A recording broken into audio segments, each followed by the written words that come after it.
ഇന്നലെ വാർത്താമാധ്യമങ്ങളിൽ പ്രത്യേകിച്ച് T V ചാനലുകളും അതുപോലെ തന്നെ സാമൂഹ്യ മാധ്യമങ്ങളിലൊക്കെ പടർന്നു പിടിച്ച ഒരു വാർത്ത, ഒരു കൊനഷ്ട് എന്ന് പറയുന്ന കൂടലിശ്ശേരി നമ്മുടെ KPCC പ്രസിഡൻറ്റും അതുപോലെ വൈദ്യുതി മന്ത്രിയുമായിരിക്കുന്ന സാക്ഷാൽ അഡ്വക്കേറ്റ് സണ്ണി ജോസഫ് അദ്ദേഹത്തിൻ്റെ സഹോദരി ഭർത്താവിനെ അഡീഷണൽ പ്രൈവറ്റ് സെക്രട്ടറി ആയിട്ട് നിയമിച്ചു എന്നുള്ളതാണ്. ഈ മന്ത്രിയുടെ അഡീഷണൽ PS എന്ന് പറയുന്നത് വളരെ പ്രധാനപ്പെട്ട ഒരു തസ്തികയാണ്. മന്ത്രിമാർ മിക്കവാറും കറക്കത്തിലായിരിക്കും.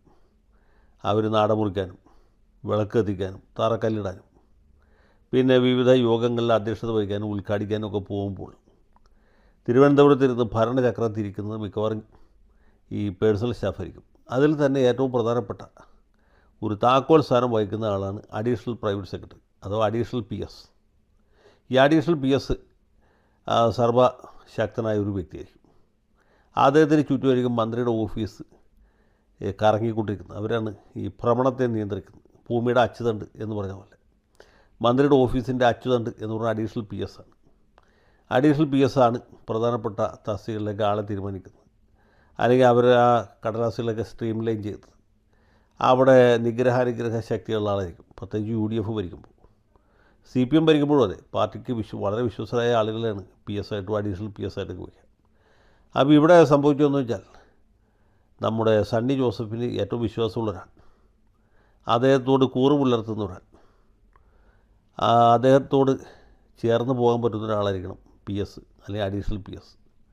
അപ്പോൾ പുള്ളി നോക്കിയപ്പോൾ പുള്ളിക്ക് ഏറ്റവും വിശ്വസനായ ഒരാൾ, അദ്ദേഹത്തോട് ഏറ്റവും കൂറ് പുലർത്തുന്ന ഒരാൾ അതാരാണെന്ന് ചോദിച്ചാൽ അത് ഈ ബെന്നി തോമസാണ്.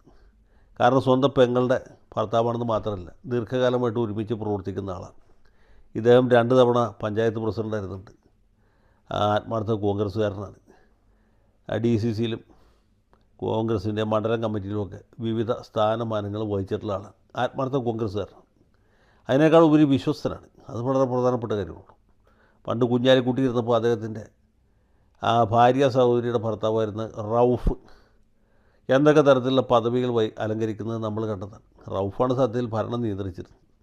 പിന്നെ ഇവർ തമ്മിൽ തെറ്റിക്കഴിഞ്ഞപ്പോൾ റൌഫ് കുഞ്ഞാലിക്കുട്ടിക്കിട്ട് ടാങ്ക് വെച്ചു എന്നുള്ള വേറെ കഥ. എങ്കിൽ പോലും റൌഫ് വഹിച്ചിരുന്ന പങ്ക് വളരെ നിസ്തുലമായിരുന്നു. അതുപോലെയാണ് ഇപ്പോൾ ഇദ്ദേഹം അളിയനെ കൊണ്ടുവന്നിട്ടുള്ളതെന്ന് ഞാൻ വിചാരിക്കുന്നു.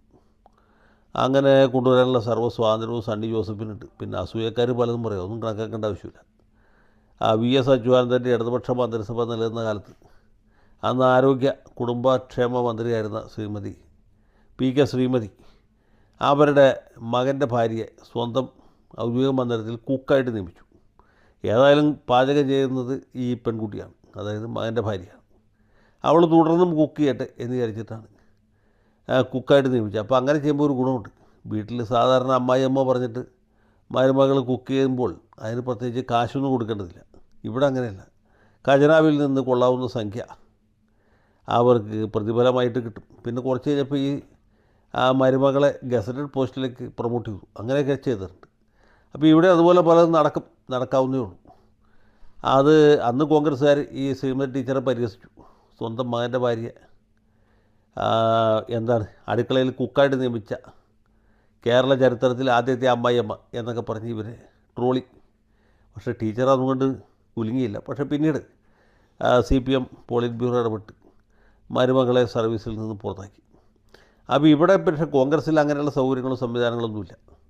ഒരു മന്ത്രി സ്വന്തം അളിയനെ ഇതുപോലൊരു പ്രധാനപ്പെട്ട പോസ്റ്റിൽ വഹിച്ചാൽ കോൺഗ്രസ്സുകാരെ സഹിക്കും. നമ്മുടെ മന്ത്രിയുടെ അളിയനാണല്ലോ, ദേശീയ അളിയൻ എന്ന രീതിയിൽ അതിനെ പ്രോത്സാഹിപ്പിക്കും, അതിനെ കൈയടിക്കുകയും ചെയ്യും. കേരള ചരിത്രത്തിൽ മാത്രമല്ല, ലോക ചരിത്രത്തിൽ ഇതുപോലുള്ള സംഭവങ്ങളുണ്ടായിട്ട് അവിടെയൊക്കെ ഇതുപോലെ അസൂയാലുക്കൾ പലതും പറഞ്ഞിട്ടുണ്ട്. പക്ഷേ അതൊന്നും വിലപ്പോയില്ല എന്ന് മാത്രമേ ഉള്ളൂ.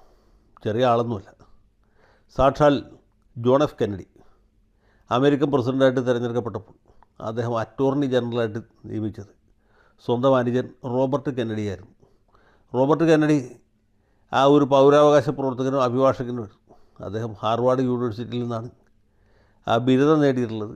നിയമബിരുദം നേടിയത് വിഖ്യാതമായ വിർജീനിയ യൂണിവേഴ്സിറ്റിയിൽ നിന്നായിരുന്നു.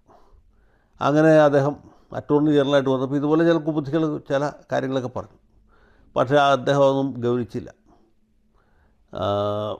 എൻ്റെ അനുജനാണ് എന്ന കാരണത്താൽ മാത്രം റോബർട്ടിനെ അറ്റോർണി ജനറലാക്കി നിയമിക്കാൻ പാടില്ല എന്നൊരു സ്ഥലത്തും പറഞ്ഞിട്ടില്ല. അമേരിക്കൻ ഭരണഘടനയിലുമില്ല, ഒരു സ്ഥലത്തുമില്ല എന്ന് പറഞ്ഞ് ഇദ്ദേഹത്തെ നിയമിച്ചു എന്നുള്ളതാണ് ചരിത്രം.